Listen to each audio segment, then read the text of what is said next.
Welcome to the 10th grade parent orientation.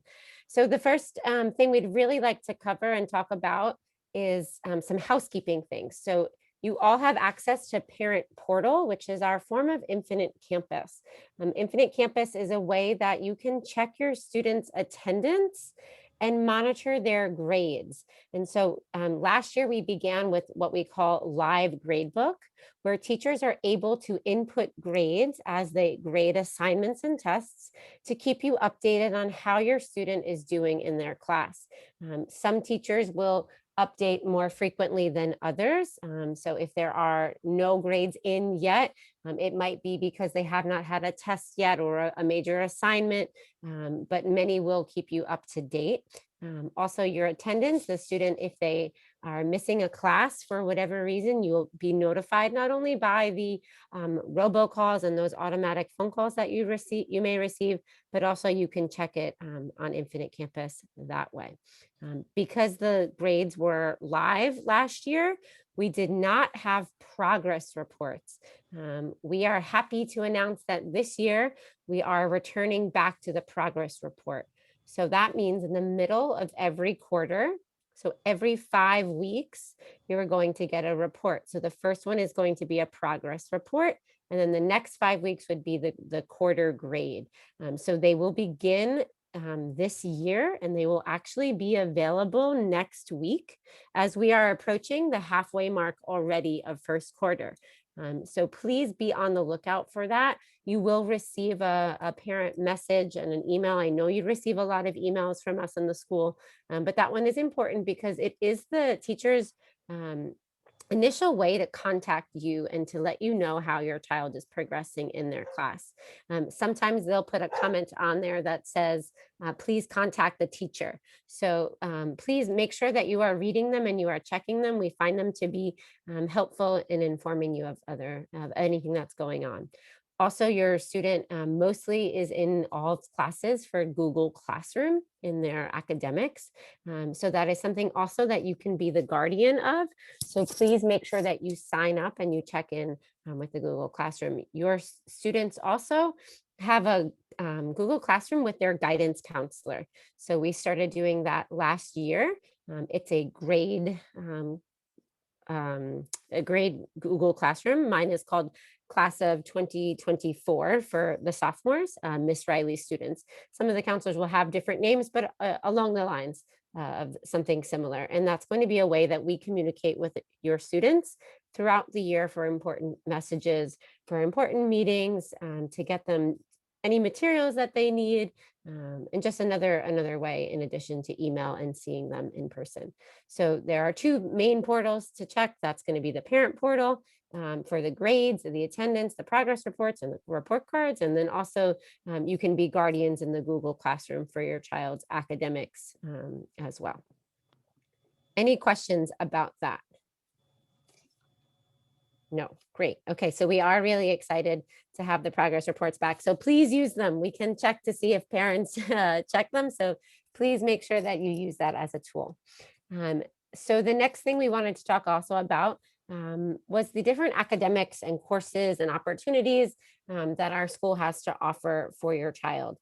Our guidance website is a wealth of information, and it really does have a lot of different things, not only for your student, but for you as well as a parent, especially as your child gets older throughout the years. There are more resources for college and life after high school. Right now, there are great opportunities for you to look for job opportunities for your student, volunteer, internship programs, the bell schedule, a map, the day schedule, clubs and activities. There are so many things, including our course catalog.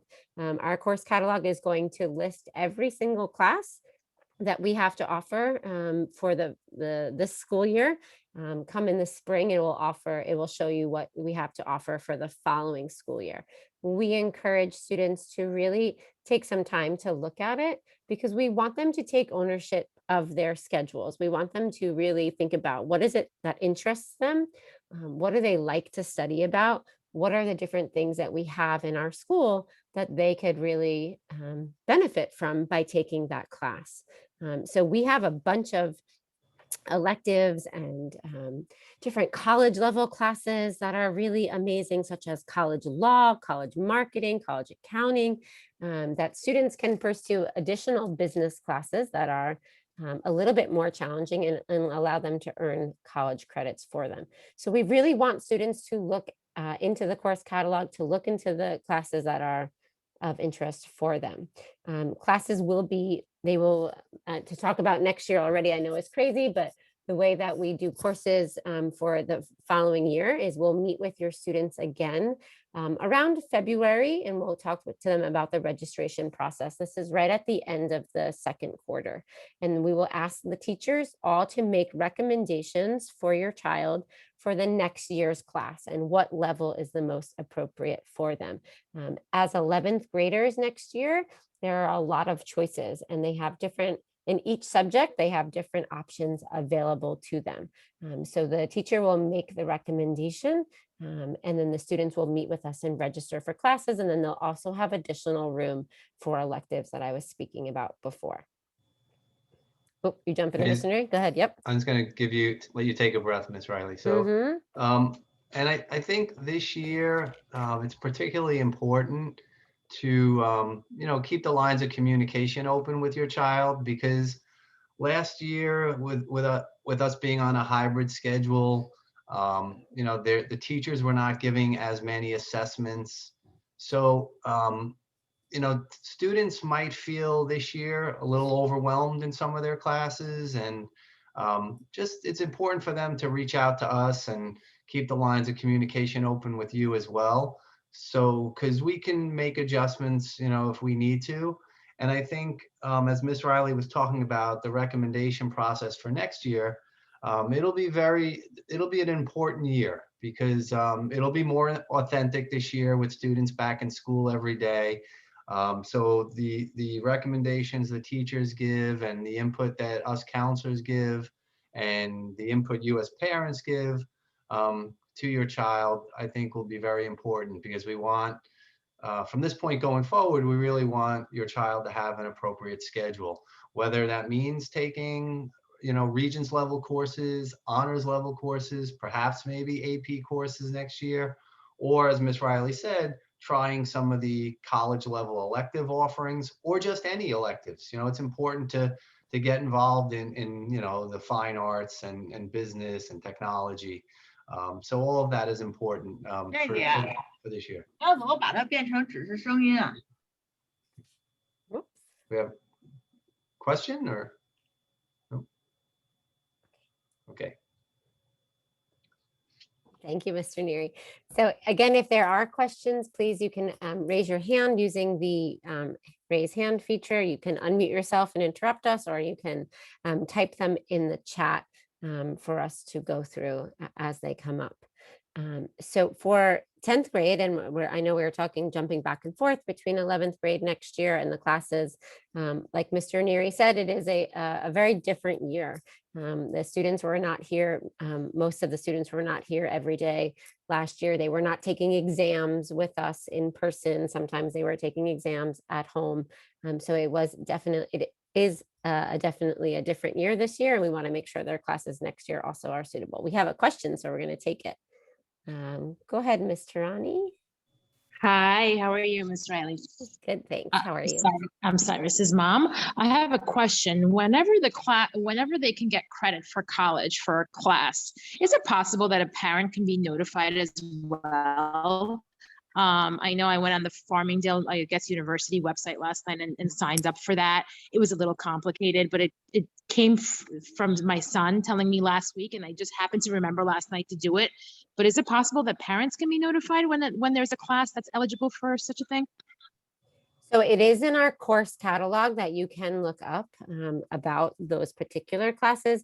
I can share just off the top of my head, and Mr. Neri can jump in if I'm wrong.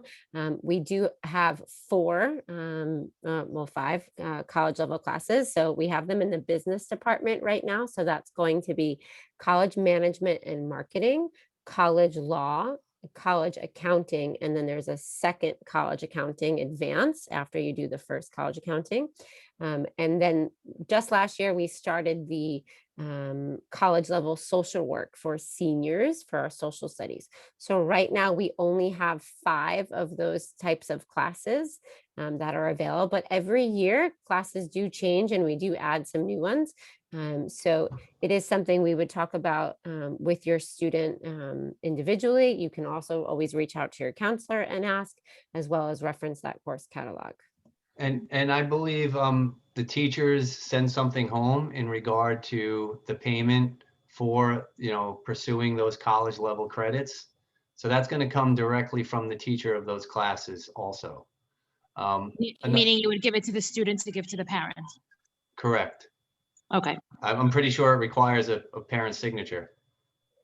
So they changed the format because of COVID and it's Oh. online now. Okay. So it is a little, it used to be that we would have a physical piece of paper. So I haven't seen it because the students register online, but yes, I think it does require parent input.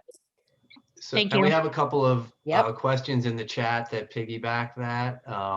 So if they were taking the class, do we need to sign up to make a college level? Yeah, so it's not mandatory that you pay to get the college credits.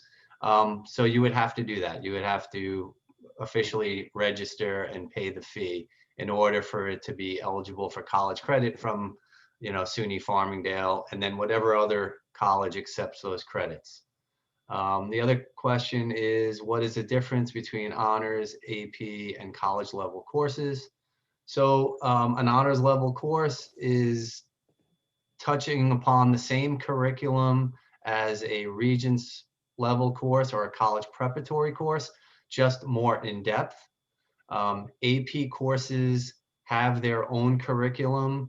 Those are college survey courses which culminate in a AP exam in May. And the college level courses are the ones that Ms. Riley had just described that are currently courses in our business department that are college extension courses, which means if a student completes the course successfully and pays for the credit, those credits are granted through Farmingdale and then any other college who accepts those credits from Farmingdale. We have one more question. Go ahead, Miss Amarinian. Sorry if I mispronounced. Hi, I'm Marian. Actually, going along the lines of what Mr. Neary was saying, I was wondering if you guys, what your opinion is. If a child is like taking something like a course that's a little bit more challenging, like AP World, and they're going to get a B, that's going to bring down their GPA. Is that better in the long run on a college, on your transcript, than having a 4.0 average without that? Do you know what I'm saying? Yeah, I don't know. It's probably a hard question to answer. It's a very common question, Miss Amirian, and it's a difficult one because I don't think there's a clear-cut answer. When we have college reps in, they always joke around and they say it's better to get an A in the AP course, which obviously is the ideal. Well, they're trying. I don't know. Right, So it's challenging. right. We don't know what will be. Yeah, but I mean, I guess it depends on the type of grades the student was getting prior. You mentioned they were getting A's. Are they low A's? Are they high A's? Is a student going to earn a low B, a high B? Is this course creating a lot of anxiety for the student? Is this course affecting how the student is performing in other courses? So there's so many different things to consider. It's very difficult to just answer that in an isolated situation. How long would it take? Like, let's say in a few weeks from they want to feel the waters out and see how they are doing. And how long can a child wait before dropping a course and before it hurting them? Yeah, so the drop deadline is the mid-quarter point, the midway point of the second quarter. So that is, I believe, somewhere around December 10th or 12th, 11th, 12th. That's the midway point through the second quarter. That is when we would have to make that decision to change an AP course or an honors level course and step back to a Regents level. And another question, I hope it's not too much, but I hear that the SAT and the ACT is not being so weighted. It wasn't weighted so much last year for the students because of Corona. Is that trend going to continue? Or, I mean, maybe you don't know. Or is that going to change with the changing times? I mean, obviously everything's going to change with the changing times, but right now for these 10th graders, they should start studying. Yeah, I mean, SATs. you know, this graduating class is still 2 years away. So there's time. Yeah, so most of the schools for this graduating class of 2022, a lot of schools went test optional. Some of those schools already have made the decision to continue for the class of 2023, but not many have made that decision yet. And obviously with the class of 2024, the jury is still out. So we're going to operate under the guidelines of that testing is still going to be a part of the puzzle until we hear otherwise. But you know, I guess we're kind of hopeful that colleges see that it's possible to decide an applicant pool without testing, and maybe it becomes less crucial and they take a more holistic approach like they have to do now. Thank you. Welcome. We also have another question. Can students drop AP courses or change to another class?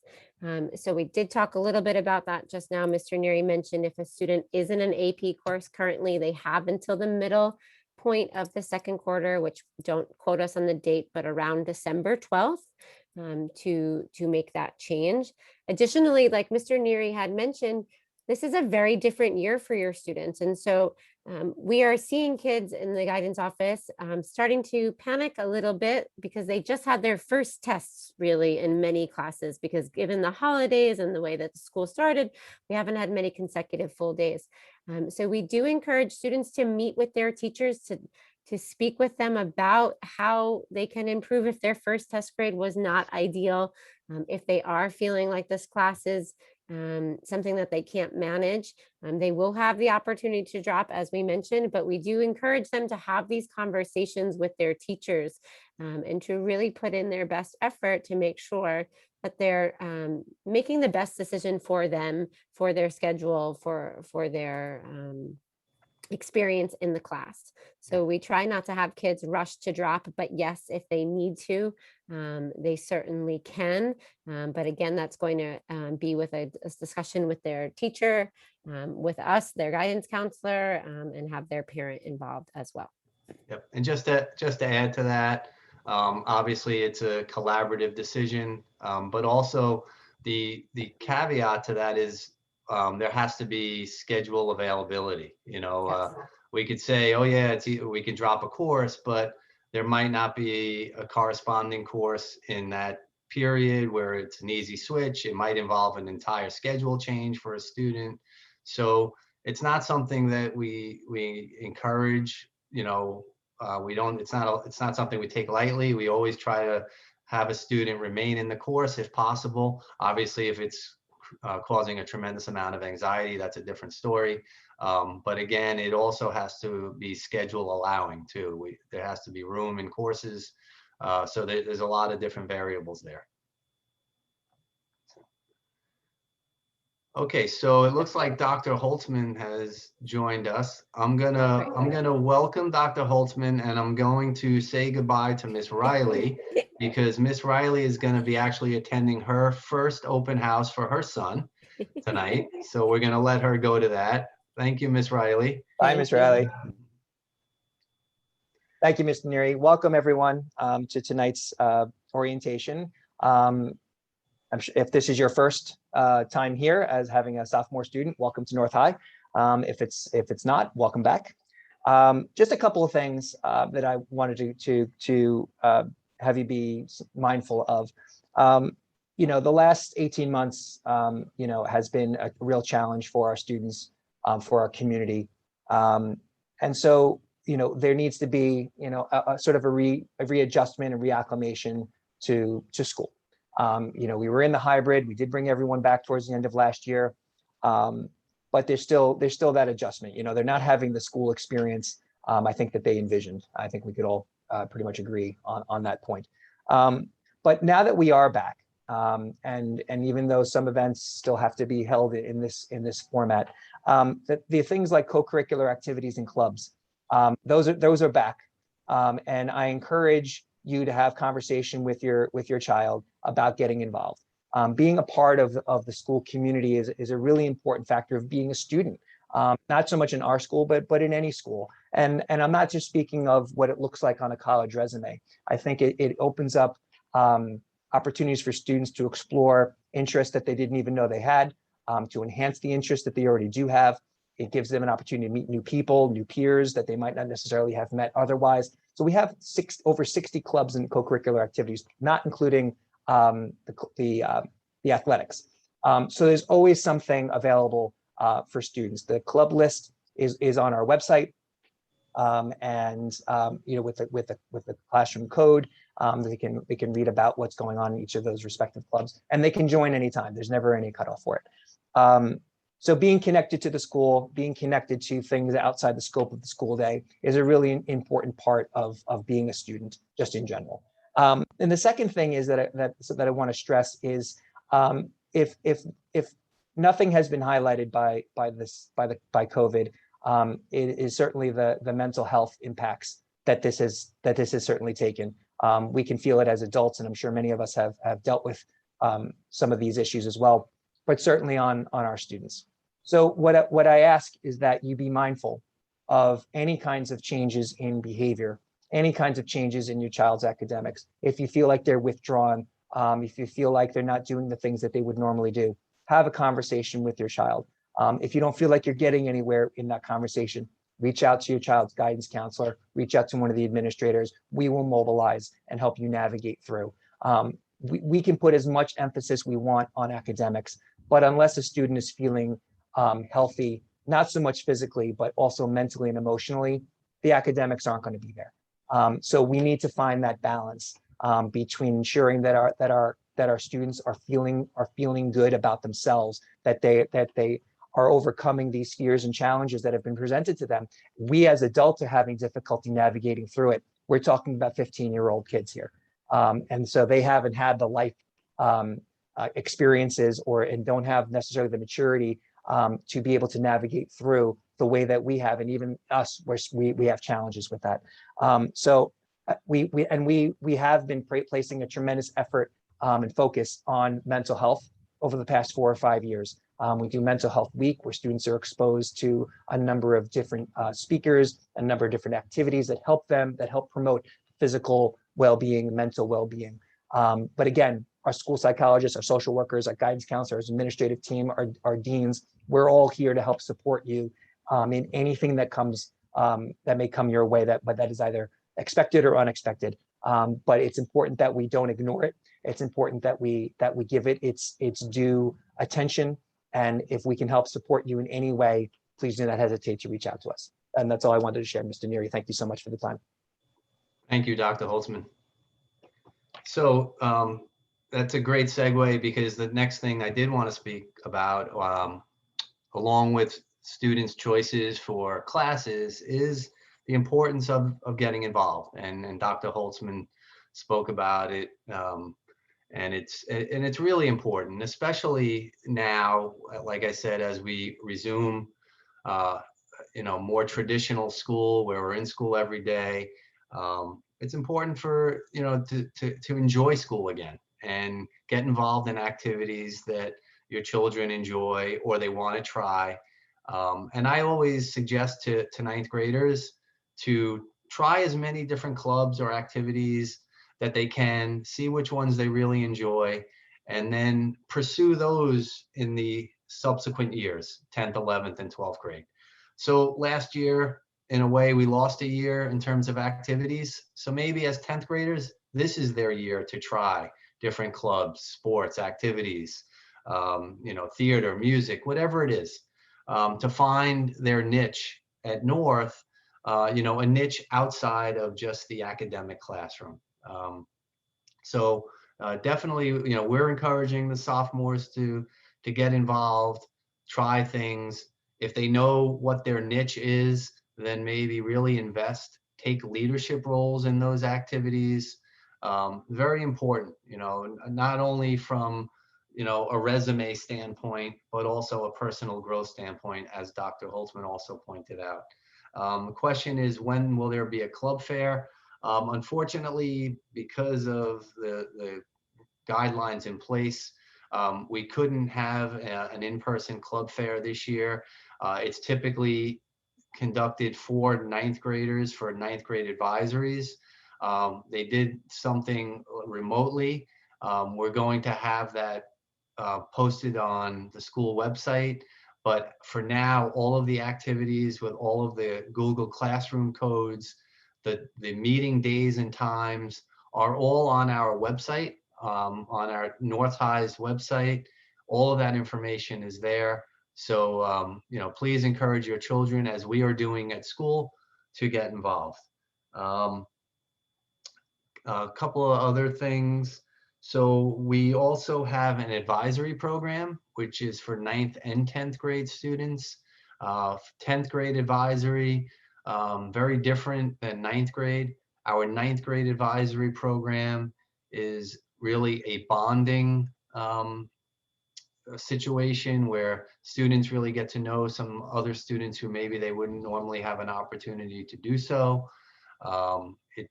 It's a way to acclimate to North High. The peer leaders or the big brothers, big sisters, and the advisor really hold sessions every Wednesday, just addressing any concerns the 9th graders have. For the 10th grade, which I'm involved in, I teach a class for the peer leaders. The 10th graders, we really, we hit different topics. It's really more of an ethic and action-oriented advisory. We're trying to get students just to be more aware, more accepting, and just make North just a friendlier and better place to be. So the 10th grade advisory runs until the Wednesday right before the holiday break in December, which is December 22nd. That's actually the last advisory session for 10th graders. So any Wednesday in January through the rest of the year, the school day will still start at 8:33. So that 8 to 8:33 block is a good time for students to, perhaps meet with teachers for extra help, or, attend club activities, meet with their counselor. Maybe if they want to come in late and get some extra sleep, that's important too. They're very busy, I know. But that's our advisory program. In guidance this year, along with, the typical meetings in which we're meeting with them personally when they have any needs, or we feel we need to meet with them because there are either academic or behavioral or issues that we need to address. We also do have group meetings throughout the year. The next group meeting, which will be in early December, we will actually start talking about the future. We talk about it in the short term, in terms of giving them some information about college and what colleges look for. And we do that in a benign way. We don't want to add any stress or pressure to what they already feel, but we just want to provide them context to maybe set some goals for the next couple of years in high school, so they know how they can really better themselves and enhance their candidacy for college admissions. And along with that, we also start doing some career exploration. So we address the short-term future and the longer-term future when they're sophomores. We do, like I said, some career inventories. In terms of standardized testing, we do have the PSATs coming up on October 16th. And as many of you know, the PSAT, the preliminary SAT, is a practice SAT, which is typically taken by juniors. For juniors, it is a qualifier for national merit consideration if a student scores very high. For juniors, it gives them a sense of where they stand in terms of the upcoming SAT, which most juniors take in the second part of junior year. With that said, we also offer 10th graders the opportunity to take the PSATs. And that is strictly for the experience of taking the test.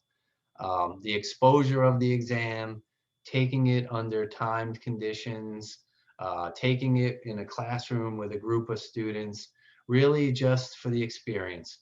The PSAT does not go on our records for juniors, for 10th graders, for anybody. So colleges will never see a PSAT score. Again, it is preliminary, with the only really significant is for juniors is for a gauge as to where they stand, and for national merit consideration if they score in a very, very high percentile. I have a couple of questions coming in. Are there going to be Regents exams in the spring? The state has not made a decision on that yet. We are operating under the assumption that there will be. Last year, there were 4 Regents exams offered. We are assuming that there'll be a full slate of Regents exams this coming year. How common is it for 10th graders to take the PSAT? Typically in a year, maybe about 40% of the 10th grade class will sit for the PSAT, just approximate. Is there a Sunday option for the PSAT at our school? No, we have a Saturday option, and then for any student who is religiously observant, the alternate date is on Wednesday, October 13th, which is the Wednesday before the Saturday. However, I only have a limited number of tests for the Wednesday, so priority has to be given to the juniors. If there are 10th graders who are religiously observant and they want to test on Wednesday, I will try to make that happen. But again, I only have a limited number of tests for the Wednesday because Saturday the 16th is our primary testing day. So if your child is interested in taking the PSATs and has not signed up already, you can still do so. Please, if you can, by the end of this week. The deadline was today, but by the end of the week is fine. You'll go on the portal, you'll pay the $25 fee for the test. Your son or daughter can come to guidance, show that the fee has been paid, and we will give him or her an admission ticket and a practice booklet. Is there any SAT preparing course in school in the future? We do not have any SAT prep courses at North. Several years ago, we used to have a company come in and run classes through the district. Companies would submit RFPs to central administration. Central administration would award one of those companies the right to offer courses at the school, both North and South. That was done for a number of years, and then the district did away with that. So there's no courses in our schools any longer. How many periods do they miss if they take the test on a Wednesday? The test usually runs from about 8 o'clock. We usually start about 7:30 to do the prep work for the test. The test usually starts at 8 o'clock or a little after, and standard time, most students should be done by 11:30. So they're probably going to be missing, 6 periods in the day if they're taking it on a school day.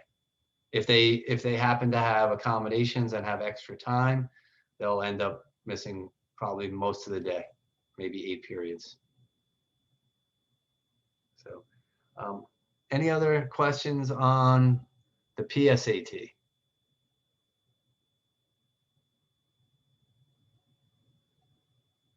Okay, any questions on anything at all in terms of sophomore year?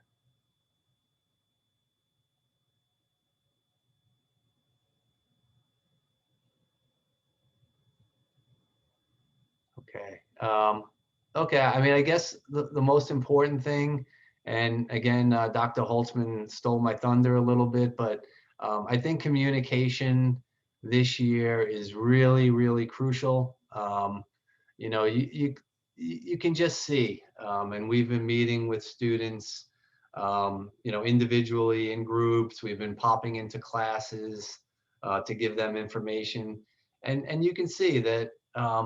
It's going to take them a while to kind of recalibrate. You know, they're so used to kind of just being on their own and, you know, doing what they need to do in front of a computer screen, that interpersonal communication is a little bit lacking for a lot of students. So you know, we're trying to, you know, have those conversations. You know, when a student walks into my office and right away they go into, you know, can I drop this? Can I drop that? I say, you know, well, hold on. Good morning. How are you?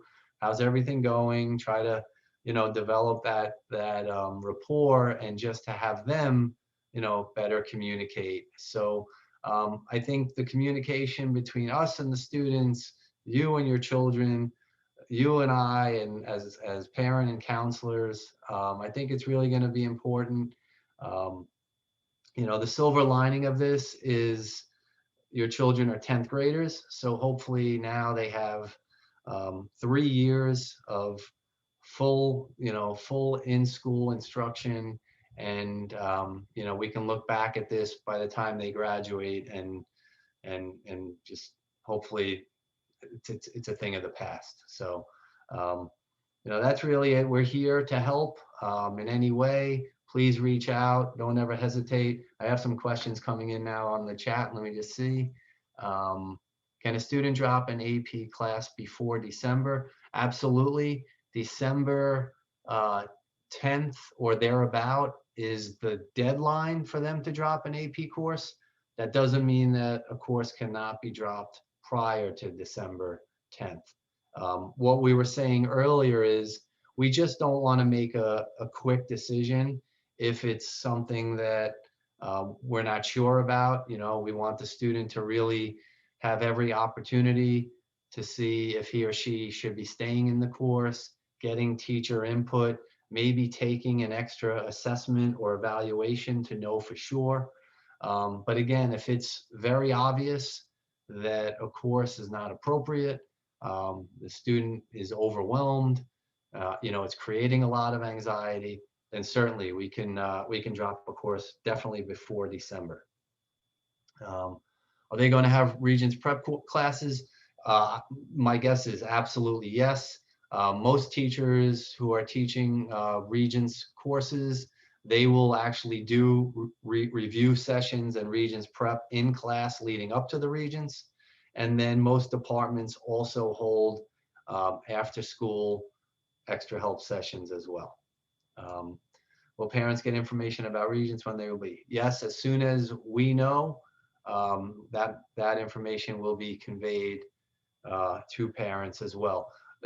We first are going to hear obviously about January Regents, which most students do not take. Most students take Regents in June, but there are a couple of Regents that are taken in January by our students. How could my kid get a PSAT admission ticket? So you get a PSAT admission ticket.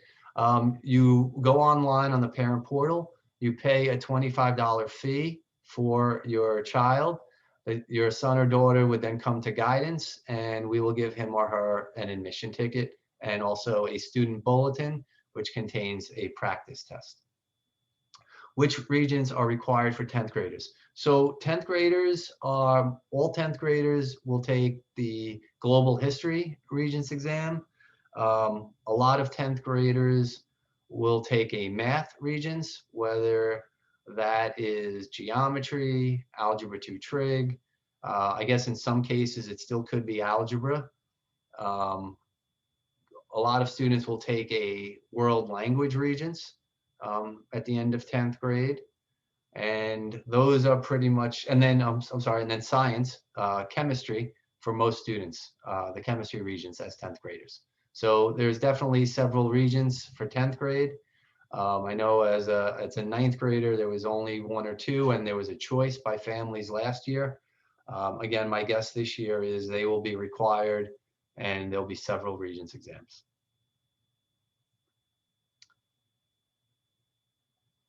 Any other questions, either verbally or on the chat?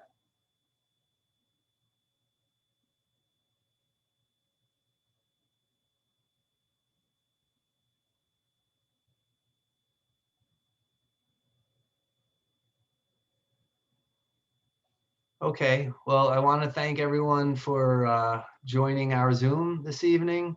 I wish you a great, healthy, and